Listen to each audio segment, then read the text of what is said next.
ka pa. Akala mo hindi ko naririnig yung binubulong-bulong mo. Tsaka, tinan mo yung pagtatrabaho mo, ayus-ayusin mo naman. Binabayaran ka ng tama dito, tapos at kikilos pagong ka. Ma'am, may problema po ba? Ginagawa ko At naman... talagang may problema ako. Dahil surang-sura ako sa pagmumukha mo. Ay, naku.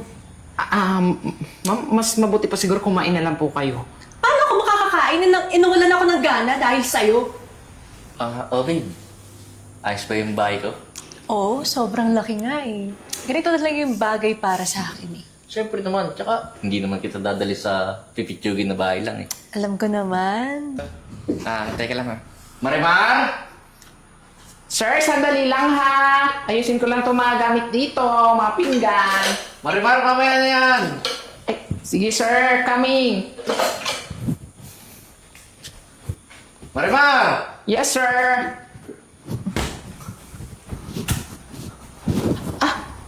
Ay sir, pasensya na po sir. Medyo na-vessel lang kasi sa kitchen. By the way sir, sino po siya? Marimar, girlfriend ko nga pala si Chloe.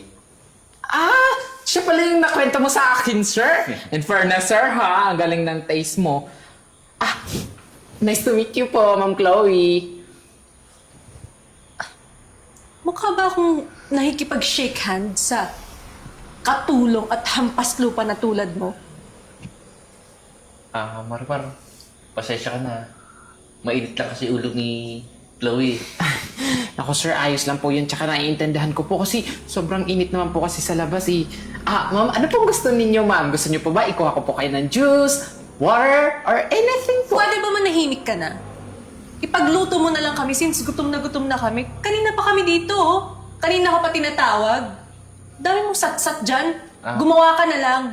Chloe, dahan-dahan ka naman sa mga salita mo. Bakit? May karapatan ako magsalita. Ay, ano ka ba, sir? Ayos lang po. Nabigla lang po siguro si ma'am. Pero ma'am, in fairness, ha? Ganda niyo po. Hindi ko kailangan ng compliment sa tulad mo. Marimar, sige na.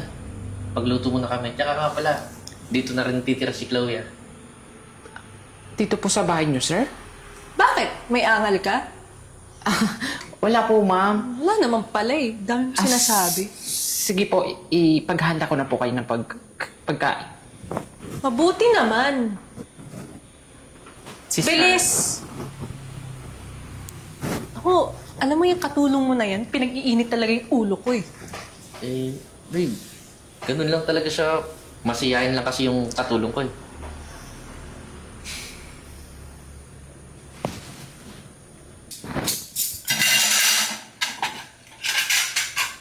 Yan.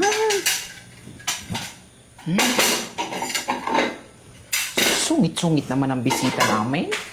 Hoy, Marimar. Ay, Hi, ano ma'am. ginagawa mo? Kanina ka pa. Akala mo hindi ko naririnig yung binubulong-bulong mo. Tsaka, tinan mo yung pagtatrabaho mo, ayus-ayusin mo naman. Binabayaran ka ng tama dito, tapos at kikilos pagong ka. Ma'am, may problema po ba? Ginagawa ko At naman... talagang may problema ako. Dahil surang-sura ako sa pagmumukha mo. Ay, naku. Ma'am, mas mabuti pa siguro kumain na lang po kayo. Paano ako makakakain na inuwalan ako ng gana dahil sa'yo? Bilisan mo, ah. Babe, ano namang ingay naririnig ko? Actually, wala. Nga pala, pinagluto kita ng pagkain yung paborito mo. Ma'am. Ano? May sasabihin ka? Alam mo, tulungan mo na lang ako maghain. Kanina ka pa eh. Sige na, kumain na tayo. Marimar, sumabay ka na rin sa amin sa pagkain ha. Sige po. Anong sumabay? Nag-iisip ka ba? Hindi yan nababagay na sumabay sa atin dahil isang hamak na katulong at mahirap lang yan. Chloe naman, pati naman ba sa pagkain, di mo isasabay si Marimar? Bakit pa? Para saan? Ganun. Sir. Para hindi na po kayo mag-away. Okay na po. Mamaya na po ako kakain pagkatapos po ninyo. Enjoy your meal po, sir, ha? Dali naman palang kausap eh. Ay nako, hayaan mo na nga. Tara na, kumain na tayo.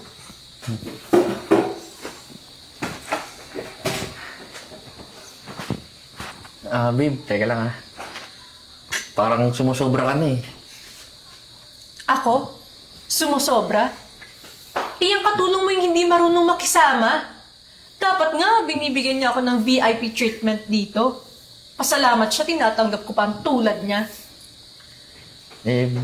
Babe, kilala ko si Marimar. Mabait na tao yan. Tsaka isa pa, alam ko rin ang ugali mo. Kaya alam ko na ikaw yung nag-uumpisa ng gulo dito eh. So ano, siya yung kinakampihan mo? Kesa sa akin na girlfriend mo? Hindi naman sa kinakampihan, babe, pero dapat marunong ka makisama.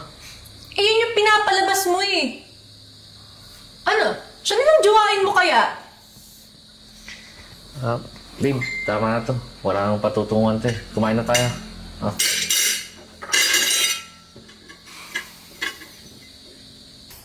Ano ba naman to si boss? Hi, babe. Alam mo naman na mahal kita, di ba? Alam ko na kailangan mo, babe. Pera na naman. Ang galing mo talaga. Alam mo yung hilig ko. Nga pala, kasi luma na yung iba kong mga damit. Kailangan ko na mag-shopping. Gusto ko yung mga branded, like yung Guess, H&M, Babe, di ba Uniqlo. sobrang dami pang damit yan? Oo, pero gamit na kasi. Kailangan ko ng bago. Tsaka may mga lakad kami ng friends ko. Paano na yun? Sila, bago yung mga gamit. Tapos ako, inuulit-ulit ko lang. Okay na, sige na, babe. Ipagsa-shopping na kita. Tsaka, di ba, meron ding latest na iPhone, yung iPhone 17. Gusto ko rin nun. Alam mo na, para makasabay ako sa trend with my friends. Oo na, babe. Lahat gagawin ko, tsaka lahat bibiling ko para sa'yo. Uy, talaga yung gustong-gusto ko sa'yo eh. Kaya nga ikaw yung ginawa ko. Baka ginawa mo lang ako dahil sa pera ko, ah. Uy, hindi naman. Grabe ka. Basta sige na, magbihis ka na. Magsa-shopping tayo. Yes, good. Wait lang ah. Kung talagang babaeng to, ang dami pang damit. Bili pa ng bili. Hi, babe. Hello, babe. Buti naman, naalala mo pa ako. Oo naman, tsaka syempre, ikaw pa ba makakalimutan ko eh. Miss na nga kita eh. Malay ko ba baka nahulog na yung loob mo sa lalaking yun. Seriously, Francis, tingin mo mahuhulog ako doon? Eh, pangit nun, walang sinabi sa'yo yun. Sa paano ba? Nakuha mo na ba yung loob niya? Oo, kuhang-kuha ko na yung loob niya. Tsaka, huwag ka mag-alala. Malapit ko na makuha yung pera. Lahat-lahat ng ari-arian niya.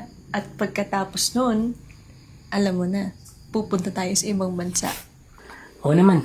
Tsaka, matagal na rin natin itong ginagawa eh. Kaya, pagkatapos natin gawin to, alis agad tayo. Oo naman, kung malapit na, konting-konti na lang. Sa paano? Magpahinga muna tayo. Tara.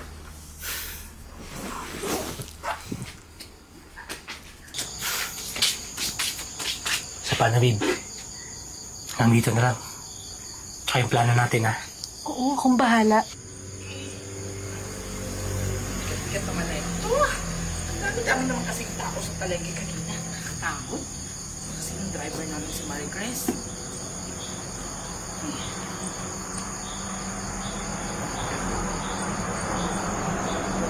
Si Chloe na. May kasamang lalaki. At mukhang may namamagitan pa sa kanila. Ayun talaga itong bruhan to. Sinasabi ko na nga ba eh. Una ko pa lang siya nakilala. Samanin ko tungkol sa babaitang yan. Kailangan malaman ni Sir to.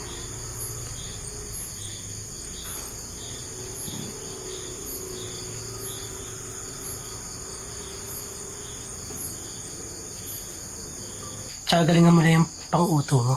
Ako pa ba?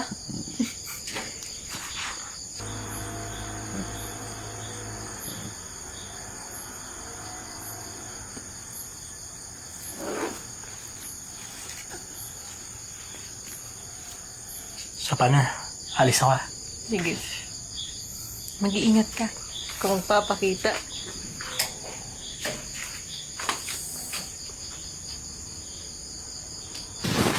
Hoy, ikaw babae, ha? Halika nga rito. Magtutuos na tayo, ha? Ano na naman yung palabas mo, Marimar? Talaga? Magmamaang-maangan ka pa? Magsisinungaling ka pa? Alam mo? Di ba dapat may aaminin ka sa akin? Sino ka ba sa akala mo? Eh di hamak na katulong ka lang. Bakit ba nakikialam ka sa personal na buhay ko? Akala mo ba hindi ko alam, ha? Na niloloko mo yung amo ko? Na may lalaki ka? Oh, bakit? Hindi ka makapaniwala, no? Hindi ka makapaniwala na nalaman ko yung sekreto mo. Paano mo nasabi? Eh, wala kang ang pruweba. Alam mo? Talaga mag-deny ka pa? Paano mo nagagawa to kay sir, ha?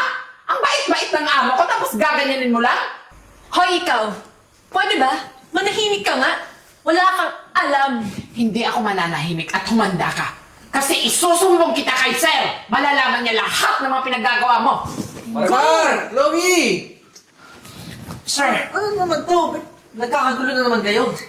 Pagsabihan mo yung katulong mo dahil kung ano-ano yung pinagsasabi about sa akin. sir, may sasabihin po ako sa inyo, sir. Ano ba yung Marimar? Si Ma'am po. Nakita ko po siya, may kasama po siyang lalaki. Hinatid po siya dito sa bahay. Chloe, totoo ba to? Kanino ka maniniwala, Jeboy? Sa akin o dyan sa hampas lupang katulong mo? Sir, alam mo, tapat ako nakatulong mo. Tsaka kahit kailan, ever since before that I die, alam mo na lagi akong tapat sa'yo, di ba? Kahit kailan hindi pa ako nagsinungaling sa'yo. Oo, Marimar. Alam ko yun. Kaya Chloe, umamin ka nga. Totoo ba yung sinasabi ni Marimar? Jeboy, wala akong dapat na aminin sa'yo. Alam mo, sir, lahat naman ng may mga tinatagong sikreto, hindi umaamin. Akala mo ba? Na magsusumbong lang ako ng walang sapat na ebidensya?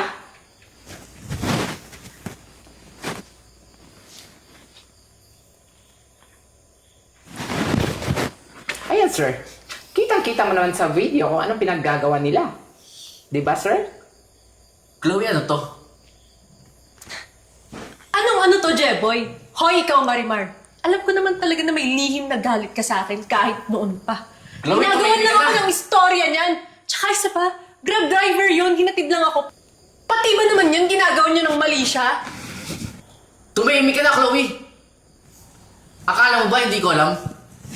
Nung nag-transfer ka ng pera sa account mo? Tsaka yung mga nawawalang alahas. Di ba ikaw lang ang kumuha? Oh, hindi ka makasagot kasi totoo, di ba? Kaya pala nawawala din yung napkin ko sa loob, tsaka yung mga panty ko, yung mga sinampay ko doon. Kasi magnanakaw ka. Chloe, paano mo nagawa sa akin to? Jeboy, una sa lahat, ikaw yung may gusto makipagrelasyon sa akin. Isa pa, kaya lang naman ako pumayag dahil gusto kong makuha yung kayamanan mo. So, totoo pala? Totoo pala na pera lang ang habol mo sa akin? Totoo! Ngayong alam mo na ang katotohanan. Kapal ang mukha mo. Hindi ko nakasalanan kung tatanga-tanga ka! At ikaw, kanina ka pa sumasali, hindi mo naman pera, Tumigil ka na, ako. Chloe! Umalis ka na! At hintay mo yung kasong isasampa ko sa'yo. Yan, tama yan, sir. Kung ayaw mo umalis, kakalbuhin kita dyan. Ano, umalis ka na o alis ka na? Aalis ka na o hindi ka na aalis o aalis ka na? Aalis na ako! Sir? Ay, naku, impaktita talaga yung bruha na yun, sir. Pero, sir, alam mo, tama lang yung naging desisyon mo ay kasi hindi naman na-deserve ng mga ganong klaseng babae. Sir, tingnan mo lang, di ba sabi ko mo kasi maghanap ka naman din ng babae, hindi yung mga ganon. Saka marami ka naman makikita yung malaluson. Besides, hindi na marami ka makikita ng mga babae kasi bilyon naman yung mga tao dito sa mundo. Tsaka alam mo, sir, it's such an honor na naniwala ka sa akin, lalo-lalo na nagbigay ako sa inyo ebidensya. Kaya, eh nga, naniwala ka. Nung una, sir, di ba, ayaw mo sana maniwala, pero naniwala ka na lang. Marimar, dahil mo naman sinasabi. Wala, Marimar. Maraming salamat, ha. Kung di dahil sa'yo, hindi ko malalaman totoong galing babaeng yun. Ay nako sir, kahit naman anong gagawin ko para sa iyo. O, tingnan mo si Sir Ryan. Ba dapat malungkot ka kasi iniwan ka, tawa ka na ng tawa dyan. Papaloko ka na naman, papauto ka na naman sa iba. Habang nandito naman ako. Pero sir, sana magbago ka na ha. Matuto kang piliin yung tamang babae na para sa'yo. Alam ko naman na mayaman ka, marami kang pera. Pero sana, pahalagahan mo yung sarili mo. Lalo na yung mga kayamanan na meron ka. Kasi hindi natin alam kung ano yung mga klaseng tao yung pumapasok sa buhay mo. Lalo na mga ganun klaseng tao. Matuto kang magdesisyon ng tama at sa matuwid. Di ba? Sige, Marimar. Maraming salamat sa advice mo. Walang anuman. Huwag kang mag-alala. Magbabago na ako. Salamat. O siya, sige, malis ka na. Sige. Hoy, Marimar! Teka lang! Bakit ako ang pinapaalis mo? Magluto ka doon, nagugutom na ako. Ay, so ako pala dapat aalis, sir, no? Dinadaan mo na naman ako sa biro ko. Sige, sir. Sige na, mag-ano ka na dyan. Magluluto na ako. Magluluto.